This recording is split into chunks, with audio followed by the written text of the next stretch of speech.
నమస్తే, welcome to number 1 news. Top అనాలిసిస్కి స్వాగతం. నేను రవీంద్ర. టాపిక్లోకి వెళ్ళే ముందు ఒకసారి ఈ బయట వినండి. చెక్ పెట్టడానికి అవసరం ఏముంది? ఇది పవన్ కళ్యాణ్ గారి నియోజకవర్గం. ఇక్కడ ఎవరు చెక్ పెడతామండి? కంప్లీట్గా ఇది పిఠాపురం అనేది పవన్ కళ్యాణ్ గారి అడ్డా. అది ఇంకా దాని గురించి ఆలోచించి అవసరం లేదు. విన్నారుగా, ఆయన అందరికీ సుపరిచితమైనటువంటి ఒక మంచి నాయకుడు, రాష్ట్ర మంత్రిగా ఉన్నారు. జనసేనలో ఒక రకంగా చెప్పాలంటే నెంబర్ 2 పొజిషన్లో నాదెండ్ల మనోహర్. ఇటీవల పవన్ కళ్యాణ్ గురించి, అలాగే పిఠాపురం నియోజకవర్గాన్ని గురించి ఒక ప్రచారం జరుగుతుంది.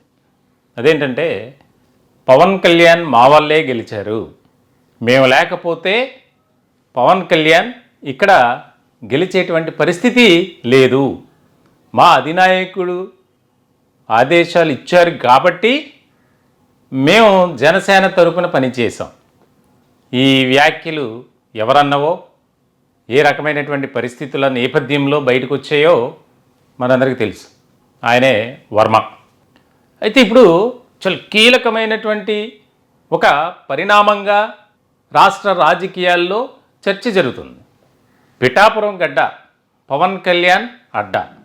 ఒక సందర్భంలో మీడియా ప్రతినిధులు నాదెండ్ల మనోహర్ని ప్రశ్నించినప్పుడు ఈ సమాధానం వచ్చింది. అంటే ఇప్పటి వరకు మేము సమయోచితమైనటువంటి ఆలోచనతోనే ముందుకు వెళ్ళాం, ఇకపై ఈ రకమైనటువంటి విధానం ఉండదు.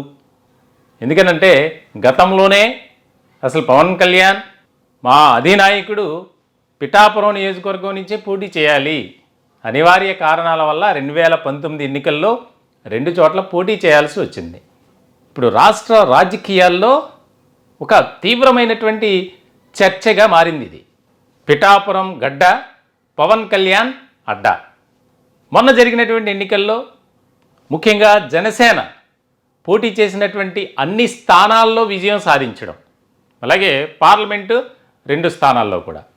ముఖ్యంగా జనసేన పార్టీ అంటే టక్కున గుర్తొచ్చేది ఉమ్మడి ఉభయ గోదావరి జిల్లాలు, తూర్పుగోదావరి అలాగే పశ్చిమ గోదావరి జిల్లాలో జనసేనకంటూ ఒక ప్రాధాన్యత ఉంది ఎక్కువగా. దానికి సంబంధించి ముఖ్య కారణం ఏంటంటే, కాపు సామాజిక వర్గం ఎక్కువ కాబట్టి జనసేన వైపు ఆకర్షితులయ్యారు అని.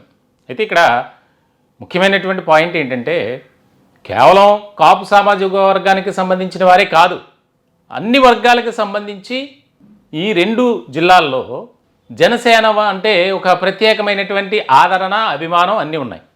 ఇటువంటి సందర్భంలో జనసేన ప్రస్థానం అంటే పార్టీ స్థాపించినప్పటి నుంచి ఎన్ని రకాలుగా ప్రతికూల పరిస్థితులు, అడ్డంకులు, అవరోధాలు, అభ్యంతరాలు, వేధింపులు, చేత్కారాలు, అవమానాలు, ఇలా చెప్పుకుంటూ పోతే దాని లిస్టు చాలా ఎక్కువగానే ఉంటుంది.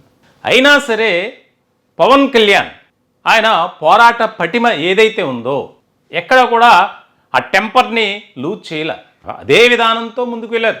ప్రజలతో మమేకమవుతూ, ప్రజల కోసం నిత్యం పనిచేస్తూ, ప్రజా వ్యతిరేక విధానాలు తీసుకుంటే కనుక వెంటనే ప్రభుత్వంపై ఒక పోరాటం చేయటం, ప్రజలతో మమేకమై. గతంలో జరిగినటువంటి పరిణామాలు మనందరికీ తెలుసు. ఇలాంటి సందర్భంలో అంటే ఆయనకి ఏదో కావాలని మేము లేకపోతే పవన్ కళ్యాణ్ గెలిచేవారు కాదు, అసలు పిఠాపురం నియోజకవర్గం అంటే ఆయనకి తెలియదు, మేమున్నాం కాబట్టి, మేము ధైర్యంగా నిలబడ్డాం కాబట్టి, ఆయనకి సపోర్ట్ చేశాం కాబట్టి గెలిచారు అని. ఇప్పుడు దీనిపై సోషల్ మీడియాలో కూడా విస్తృతమైనటువంటి రీతిలో భిన్నాభిప్రాయాలు వ్యక్తం చేస్తున్నారు. జనసేన గ్రూపుల్లో అయితే దానికి సంబంధించి రకరకాలుగా. అయితే ఇప్పుడు సాక్షాత్తు ఒక మంత్రి హోదాలో ఉన్నటువంటి నాదెండ్ల మనోహర్ ఆయన చేసినటువంటి వ్యాఖ్యలు ఏవైతే ఉన్నాయో చాలా ప్రాధాన్యత సంతరించుకున్నాయని చెప్పాలి.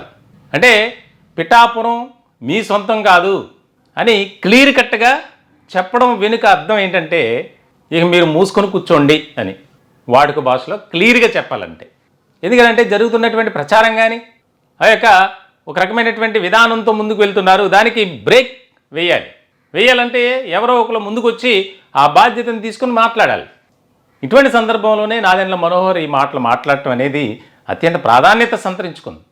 ఎందుకంటే ఆయన రాజకీయ ప్రస్థానం పవన్ కళ్యాణ్ ఏ రకమైనటువంటి ఆలోచన విధానంతో వెళ్ళారు, ఆయన చేసే కార్యక్రమాలు కానీ ప్రజలతో పేదలతో ఏ రకమైనటువంటి విధానంతో నినాదంతో ఆయన ముందుకు వెళ్తూ సహాయం చేశారో అవన్నీ ఇక్కడ గుర్తు తెచ్చుకోవాలి. కాబట్టి పిఠాపురం ఎవరిదో సొంతం కాదు, పిఠాపురం గడ్డ పవన్ కళ్యాణ్ అడ్డా.